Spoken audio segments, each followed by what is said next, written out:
So I've been thinking for a while now, and I've talked to other people about this, but I really love to gatekeep. Well, not love, but it's way more low-key than what I'm making it out to be right now. Like, to give an example, I have a lot of hobbies that back in the day, like back in the 2010s, would be considered niche. Things like video games, especially anime, and just a whole bunch of other stuff like collecting gunplas and stuff like that, like back in the day, would be niche. Now all my hobbies are becoming more and more mainstream because of COVID bringing it to light, and over the subsequent years it becoming more and more popular, you know.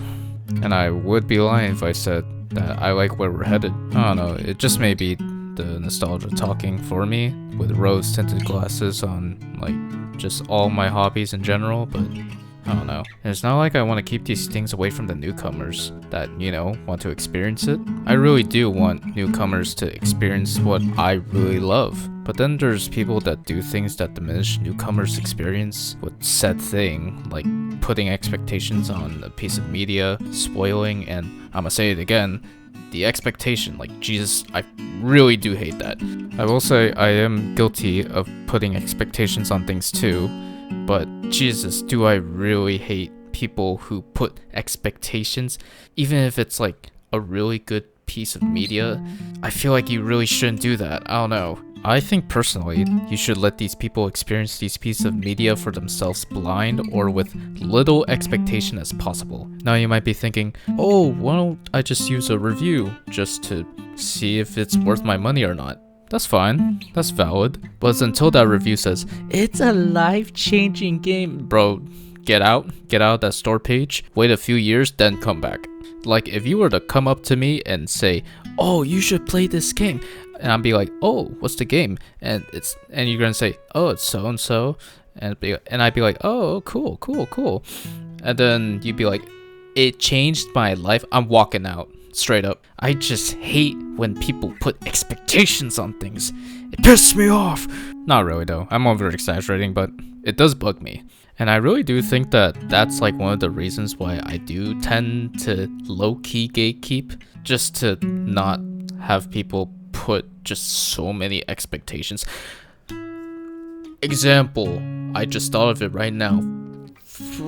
Outer Wilds, oh my god, I love that game, but holy, the amount of expectations, like high expectations that has, oh my god. Anyways, I don't know how to transition to the next topic, but I'll just give a quick little update for like everybody that like watches me, if you even do watch me, I don't know. But first update, finals week is over, let's go! But yeah, by the time I'm recording this, all my school stuff is done at the moment. But yeah, I'm all done at the moment, and I have a good while until my next semester, so I'm be doing some animations, you feel me? Well, actually, I don't know. I don't want to promise anything, but I do feel like I am probably gonna work on a lot more things in terms of animation, so take everything I say with a grain of salt when it comes to animation. It's very much wishful thinking at the moment. Also, I know you guys are jealous. I'm just saying. You like my Outer Wilds vinyl? You like it? I also have the Freerun vinyl too. I'm also trying to get all 3 of Porter Robinson's albums in vinyl. Just, you know, to show off that I am a fan of Porter Robinson, you know? Nothing crazy or anything like that, but you know. Also, I just wanted to say that sorry for the lack of uploads recently. I'm not really a frequent uploader when it comes to YouTube and just content itself, but I can't lie also in saying that I really want to be a YouTuber and be a content creator and just post stuff that I really want to put out, you know?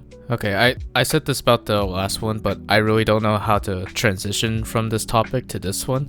But y'all know how to use ink? I don't know what I'm doing here. Well, I know what I'm doing, but I guess the real question I want answered is that how do you clean your brushes in terms of actually clean them after you use them? Because originally I would just go to the sink with the brushes in hand that I used and would just wash it off, all the ink and stuff that was on the brushes itself, and then I would just like go use a paper towel or just a towel itself to clean it. And I watched the spilled ink episode with Ocean Space in it, and I was scrolling through the comments, and I think it was like one of the top comments. They were saying, oh, if you do that, it will destroy the brushes. Oh wait, no. It was like if you kept your brushes in like a cup of water for an extended period of time, it will just ruin the brushes.